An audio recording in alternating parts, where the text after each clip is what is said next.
Hai, selamat malam. Kembali bersama gua lagi, Bang Jai, Ko Jai, whatever you name it. My name is Jay Depau. Seperti yang gua sampaikan vlog gue yang sebelumnya, gua akan lebih banyak berbicara mengenai uh, fakta-fakta tentang Jesus Christ ya, yang dia pernah hidup 2000 tahun yang lalu. Gitu. Kita kembali di acara Bittersweet. Ya, seperti vlog gua kasih nama Bittersweet. Karena malam-malam kita harus ngomongin yang walaupun agak pahit tapi dia manis sebenarnya. Gitu. Gue agak kurang suka bisa basa-basi sih. Tapi gue akan belajar lah supaya lebih nyantai. Ya kali ini sih lebih nyantai sedikit sih. Kali ini gue mau berbicara mengenai foreigner. Ya bisa disebut orang asing ya. Sebenarnya kita adalah hasil dari nubuatan terhadap Paulus. Karena kita berasal dari bangsa-bangsa lain. Yang keselamatan itu sampai kepada bangsa-bangsa lain. Gua kutip dari Kisah Para Rasul ya. 15 ayat 7. Hai saudara-saudara, kamu tahu bahwa telah sejak semula Allah memilih aku dari antara kamu. Memilih Paulus dari antara orang sekitarnya. Orang Yahudi yang serumpun dengan dia. Supaya dengan perantaraan mulutku, bangsa-bangsa lain mendengar berita Injil dan menjadi percaya. Dan Allah yang mengenal hati manusia telah menyatakan kehendaknya untuk menerima mereka. Sebab ia mengaruniakan Roh Kudus juga kepada mereka sama seperti kita. Jadi ini mengaruniakan Roh Kudus ini udah terjadi nih di loteng Yerusalem nih. Murid-murid pada saat itu. Nah ayat 9 nih ngomongnya. Dan ia sama sekali tidak mengadakan perbedaan antara kita dengan mereka. Sesudah ia menyucikan hati mereka oleh iman.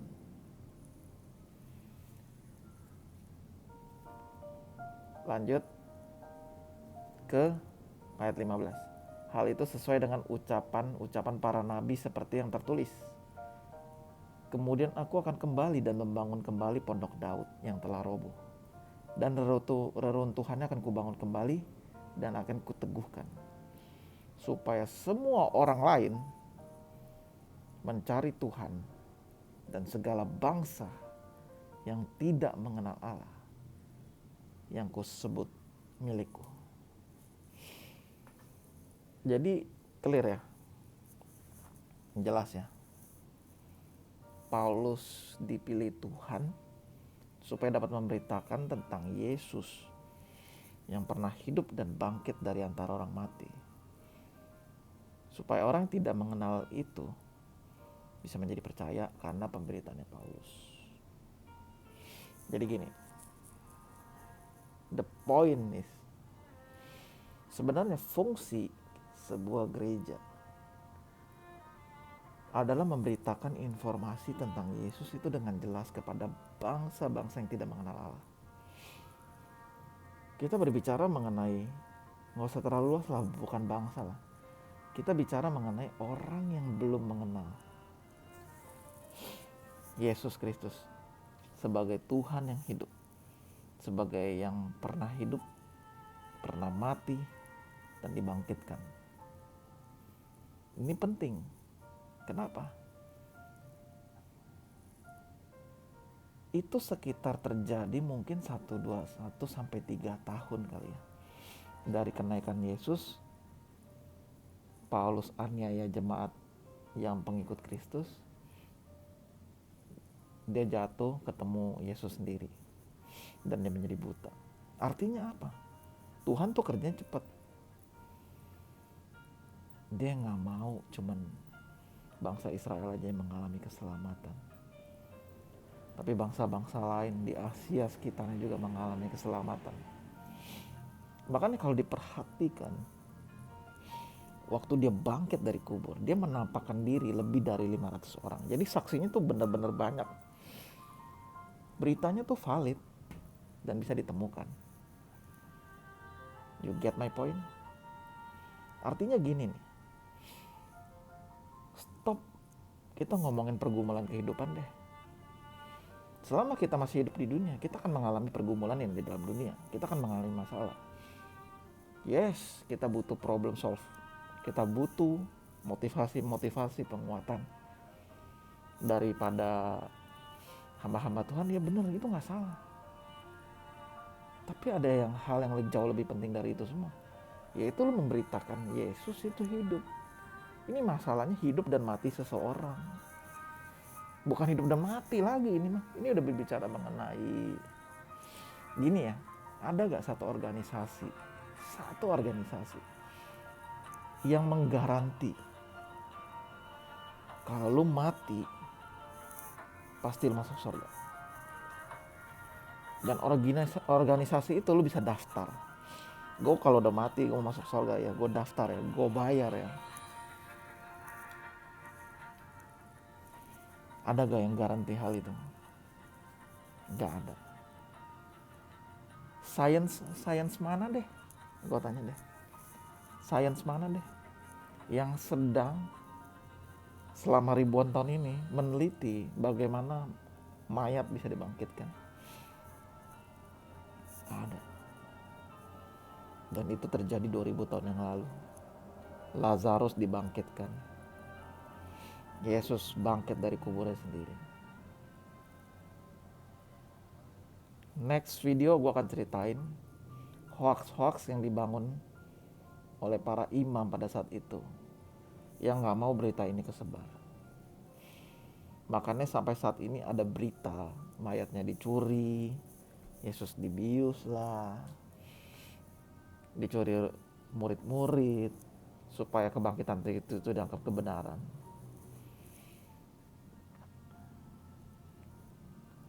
Jadi gue pengen kasih pesan gini buat orang yang percaya, wake up. Gimana ya? Kehidupan setelah kematian itu jauh lebih penting daripada hidup kita sekarang ini. Tapi kan gue harus kerja segala macam, ya bener lah. Emang siapa yang suruh lo nganggur? Ya, lo kerja mah kerja aja. Lo hidup mah hidup aja. Lo punya misi, lo punya job desk, lo punya planning, ya lo jalanin aja. Nggak ada masalah. Kenapa? Tapi lo harus tentuin prioritas lo. Mereka yang belum mengenal Yesus, dia perlu tahu. Kenapa? Kan dia cuma satu-satunya jalan keselamatan. Kita nggak usah ngomong jauh-jauh deh, emang ada saudara lu yang belum kenal, lu kenalin dulu. Karena itu penting. Itu penting banget. Karena kita tuh punya misi tuh gini nih. Kita sekarang tuh punya misi tuh gini. Kita punya misi itu adalah sekarang bahwa sebanyak mungkin orang masuk ke dalam kerajaan sorga. Itulah yang ditugaskan oleh Yesus. Dia gak mau satu domba pun hilang. Gue sedih sih lihat keadaan.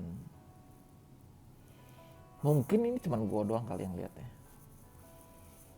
Ya makanya gue berkesimpulan lah, maksudnya sekarang tuh lebih pada jaga kandang. Gereja dibikin nyaman, pengajaran enak-enak. Sedangkan banyak saudara kita yang belum mengenal gitu loh. Lu lihat para rasul, minoritas dia men. Ya orang baru kok, mesianik. Bagi pengikut Kristus pada saat itu baru banget. Mereka minoritas di tengah-tengah mayoritas dalam hal kepercayaannya. Tapi begitu giginya. Lu mau pelayanan real. lo kerjain Injil ini. Itu beneran pelayanan. Makanya kita lihat Tuhan turut campur kan, karena yang dibawa nama Yesus diberitain di mana-mana. Mukjizat yang udah pasti terjadi ketika lu gencar memberitakan Yesus kepada bangsa yang tidak mengenal. I guarantee that. Nggak perlu percaya sama gue juga nggak apa-apa sih. Garansi gue juga tidak bisa langsung tervalidasi istilahnya gitu. It's okay. Tapi gue percaya sama Tuhan, gue akan melakukan hal yang sama yang tadi gue katain. Ketika lo melakukan pekerjaan Yesus, amanat agung, memberitakan dia, mukjizat pasti terjadi di mana-mana. Saat ini mungkin gue bisa dibilang teoritis, tapi di saat yang sama gue ngajarin ini, gue sedang melakukan praktek itu. Karena gue nggak ngajak orang pindah menjadi Kristen ya.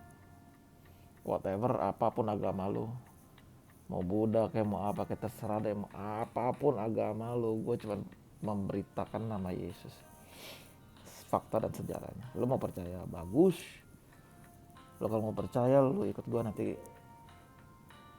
gue jelasin sedikit demi sedikit Yesus itu seperti apa.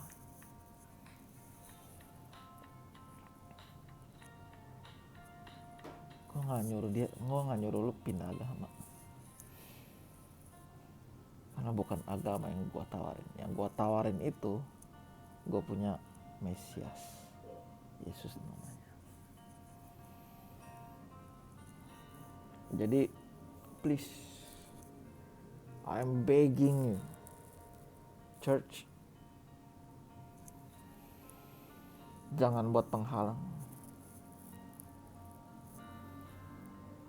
Jangan buat penghalang dengan lo membangun pengajaran-pengajaran yang gak sinkronis. Please. Lo bangun pengajaran kehidupan, pemulihan, kemakmuran, sampai semua berfokus sama pada keluarga mereka sendiri, sampai diri mereka sendiri, sampai Injil itu terhalang buat bangsa-bangsa lain. Stop. I'm begging you. Mulailah lagi lo latih leader-leader lo. Mereka menjalankan konsistensi sebagai misioneri. Misionaris tuh gak lo harus pergi ke pedalaman ya. Gak harus. Sekali lagi, Paulus jalan tuh kagak jauh-jauh men. Negara tetangga, jalan kaki gitu aja. Cuy gak perlu jauh-jauh, tapi misi lo harus jelas. Lu gunain segala cara. Lu kasih tahu fakta-fakta tentang Yesus, perjalanannya. Kenapa murid-murid rasul-rasul memberitakan kebangkitan kematiannya? Nggak ngomongin yang lain. Ngomongin yang lain ya waktu dia singgah kehidupan. Itu pun juga kupas firman Tuhan, Taurat-Tauratnya. Yang mereka selidiki itu kitab suci. Bener gak Yesus ini Mesias? Mereka ke orang-orang Yahudi, karena mereka perlu dijelasin Mesias itu udah datang, dia udah lahir, namanya Yesus. Yang didiskusi itu Tauratnya yang pernah mendobuatkan Yesus. Itu mereka diskusi. Lu pikir mereka diskusi bagaimana cara berjalan, lu kenal Yesus terus tiba-tiba lu kaya gitu, lu dapat usaha berhasil, lu deal dalam perusahaan ini? No. Ini masalah hidup dan mati lo. Bukan hidup dan mati, ini masalah kematian lo. Ini masalah kematian lo. Habis lo mati, mana? Gregetan gue. Coba Kalau kita punya tim 2, 3 orang, 5 orang, 10 orang punya pikiran yang sama, yaitu memberitakan kepada bangsa yang tidak mengenal Yesus menjadi percaya sama pribadi Yesus. Sisanya kita akan percaya Roh Kudus akan bekerja dalam hidup dia. Jadi tolong kita jangan jadi pengganti Roh Kudus yang lo bisa mecahin semua masalah orang. Kalaupun lo bisa mecahin masalah orang, itu pun karena Roh Kudus yang tuntun lo. Mereka hanya perlu mengenal. Satu lagi yang gue pengen ingetin,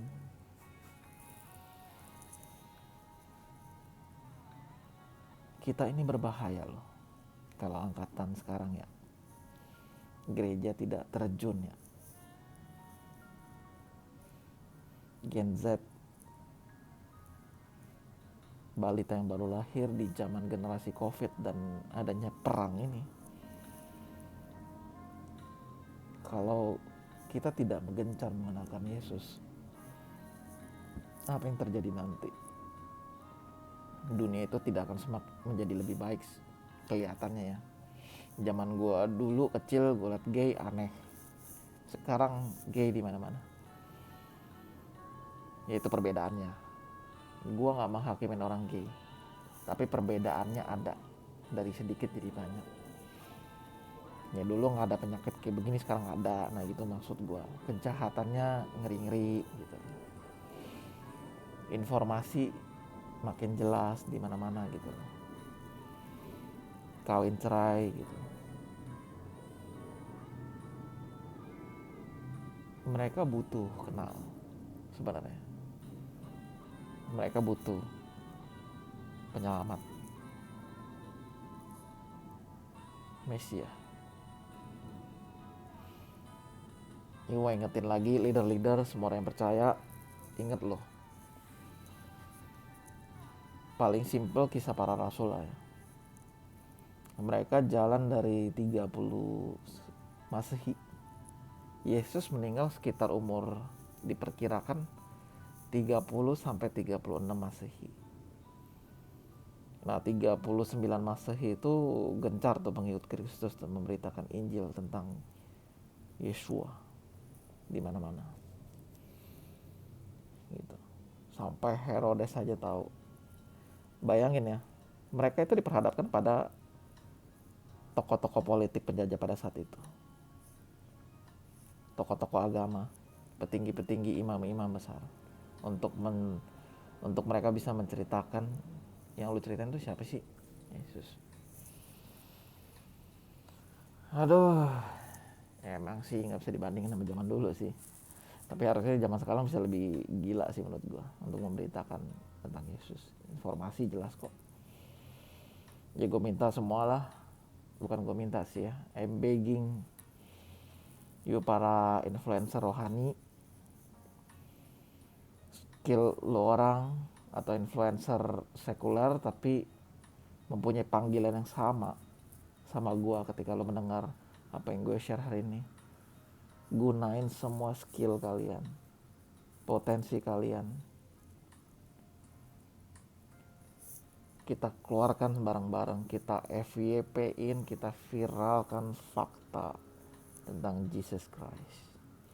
Lo cari semua sumber, Wikipedia semua ada, buku tentang Jesus Christ ada, fakta-fakta semua di Yerusalem semua ada, lo sampai ke sana pun juga ada fakta-fakta sejarah tentang dia.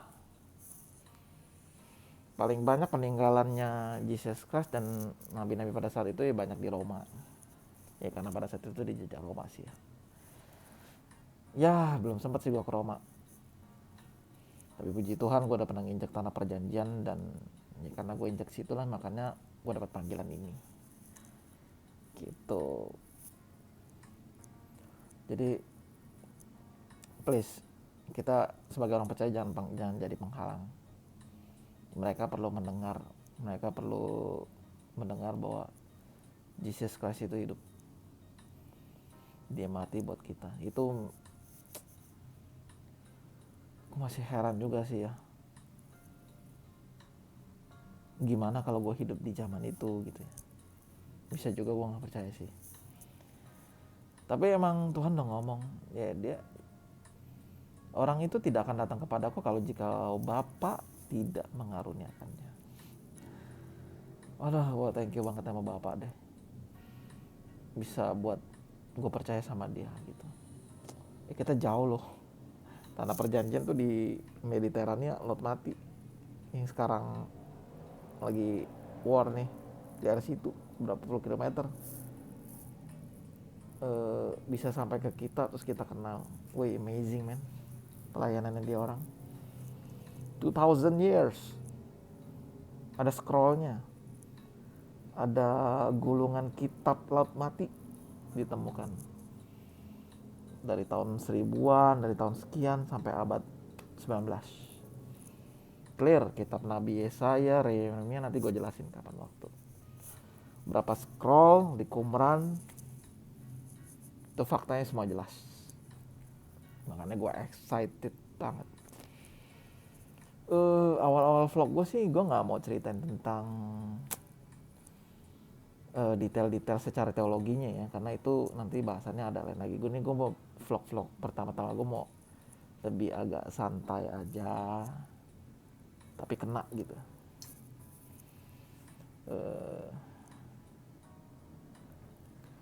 Jesus Christ tokoh yang fenomenal, very fenomenal. Dia jalankan seluruh hukum Taurat. Kalau lu baca di kitab-kitab, dia pelajari semua kitab para nabi. Apa yang tentang dia semuanya dipelajarin. Makanya dia bisa menjawab semua pertanyaan-pertanyaan orang-orang Yahudi gitu. Jadi buat lo sebagai orang percaya, please ambil waktu pelajarin sejarahnya Tuhan, sejarahnya Tuhan kita Yesus Kristus. Karena di samping untuk menambah pengetahuan lo, akhirnya lo jadi semakin mengenal siapa penyelamat lo gitu loh. Kita perlu kenal dia lebih dalam supaya kita bisa share masalah kehidupan gue gimana, kerjaan gue segala macam. Lo percaya sama dia, kita akan sampai di titik di mana seperti para rasul,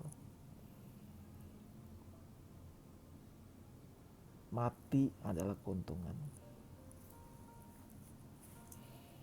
Orang udah bisa ngomong kayak gitu, artinya dia udah tahu apa yang harus dia lakuin. What the biggest mission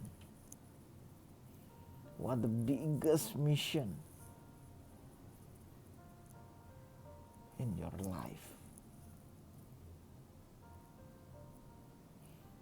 Lo nyelamatin satu orang, percaya Yeshua untuk diterima jaminan hidup yang kekal, itu melebihi lo bangun satu gedung yang besar dengan kekayaan.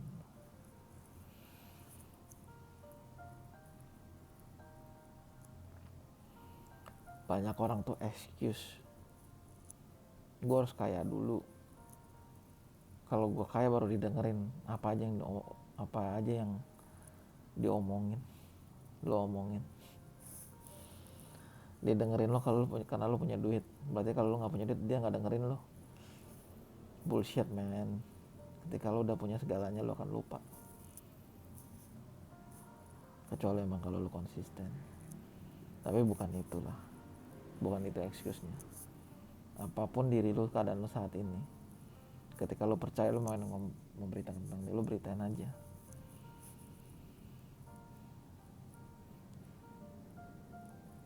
Ya bisa juga orang dengerin lo karena pribadi lo benar. Tapi biarlah penjelasan lo mengenai Yesus, Roh Kudus tuntun. Dan itu lebih berkuasa daripada pribadi lo sendiri.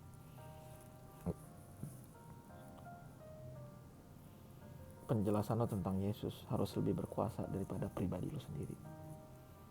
Itu penting. Injil itu kekuatannya Allah, bukan kekuatan lo.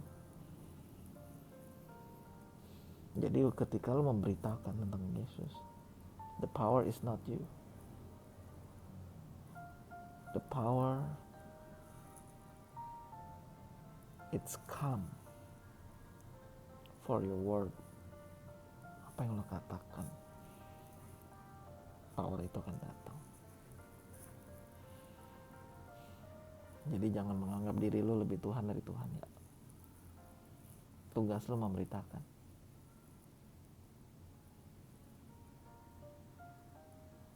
Please, para pengajar-pengajar, para leader, kita back to the mission. Seperti para rasul-rasul yang diutus, gencar lagi kemanapun lo pergi, cari cara, celah manapun lo masukin untuk memberitakan bahwa ada satu pribadi yang perlu mereka percaya. Gue percaya waktu semakin dekat. Gue ngomong kayak gini karena Yesus juga pernah ngomong, waktunya sudah tidak lama lagi. Apapun waktunya, waktu tidak dekat. Minimal at least, udah sangat dekat sama kematian lo sendiri. Contoh, kalau lo udah umur 30, berarti sisa umur lo udah bisa hitung dong. Kita pukul rata deh, nggak ada yang mungkin hidup dari lebih dari 120, kita pukul rata deh, cepet deh. Itu waktu semakin dekat untuk setiap orang mendengar dan menjadi percaya.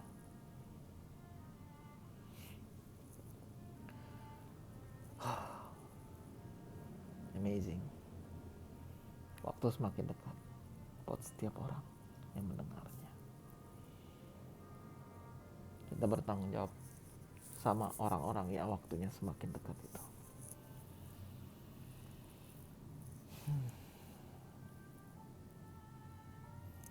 Ini bocah siapa sih? Nyuruh-nyuruh leader, nyuruh-nyuruh ini ngomong. Kadang gue terintimidasi juga sih kalau ngomong hal kayak begini. Siapa gua lo ngomong kayak begitu? Ya apapun itu, that's my calling. Ini panggilan gua untuk ngomong kayak begini. Kalau gua nggak ngomongin, gua kayak nggak bisa tidur gitu. Stop lah lo orang yang ngejar-ngejar pelayanan panggung apa kayak, ya gue percayalah dalam lubuk hati lo orang 30-40% mungkin menurut analisa gue pribadi. Sekali lagi,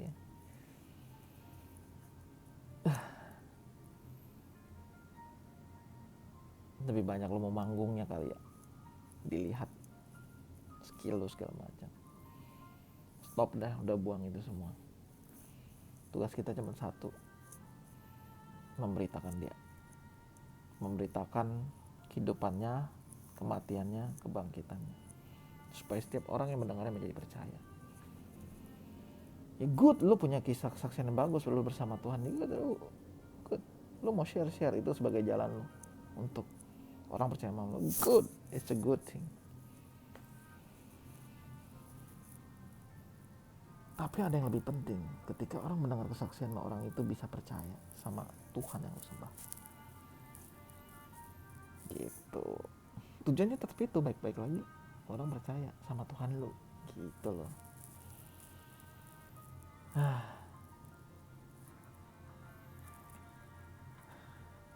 Segala konten yang lagi viral, please jangan karena demi konten lu ikut membahas hal yang sama, lu kaitkan dengan firman Tuhan juga. Lu harus real memberitakan maksud Tuhan, benar-benar apa yang Tuhan mau sampaikan, lu sampaikan. Dengar-dengaran dengan Roh Kudus, bukan dengar-dengaran apa yang ada di dalam sosial media. Carilah mentor rohani lu yang benar-benar lu bisa percaya. Kalau benar-benar itu Tuhan tunjukin buat lu, buat jadi panutan. Karena gue percaya sampai saat ini transformasi gereja itu udah gila-gilaan karena pandemik ini. Gue yakin semua orang udah online, bisa dengerin apa aja.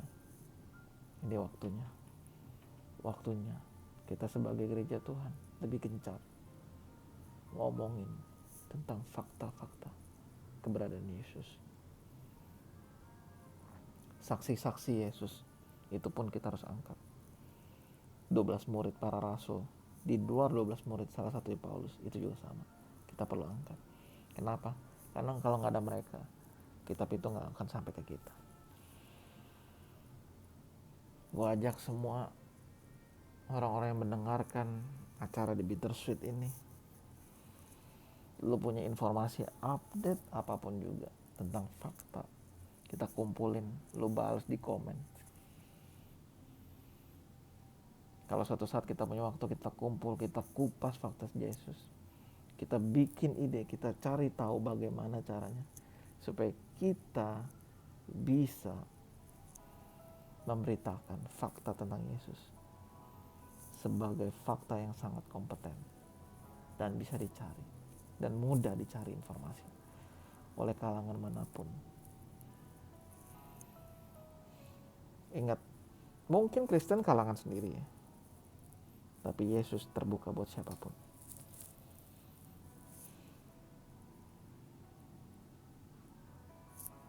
Sekali lagi, gue tidak berbicara agama. Gue berbicara mengenai opini gue tentang apa yang gue yakinin dan siapa yang gue percaya. Panjangan lagi nih gue ngomong.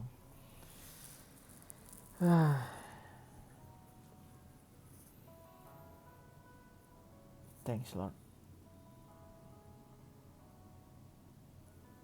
Aku berdoa siapapun yang mendengarnya, Roh Kudus akan ketuk hatimu dan memberitahu apa yang selanjutnya harus yang kalian lakukan. Karena gue percaya panggilan yang gue terima ini bukan hanya untuk gue sendiri, tapi emang lo orang juga udah dipanggil. Salam Bittersweet.